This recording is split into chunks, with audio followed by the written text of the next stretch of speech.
Una po yung kahapon ay initial appearance or first appearance ng akusado sa kaso. Kung narinig niyo po kahapon, calling the case, nung tinawag po ito ay Office of the Prosecutor versus Rodrigo Roa Duterte. May number na, may case number na, at may tao na nasa sakdal. Bagaman ngayon, mas ang tawag nila ay suspect. So yun po ang politically correct na, sa atin kasi akusado na doon, mas sila na suspect pa muna, lalo na, tama po yun, iba pa ang confirmation of charges dun sa nangyari. Iba yon entirely. Ang first appearance ay pagtukoy lamang kung tama ba ang nahuli at siya ba ang in custody talaga. Halos yun lang.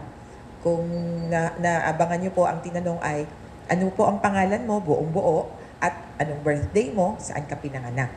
So, pagkumpirma po ito nung identity nung nahuli. At dito po magsisimula.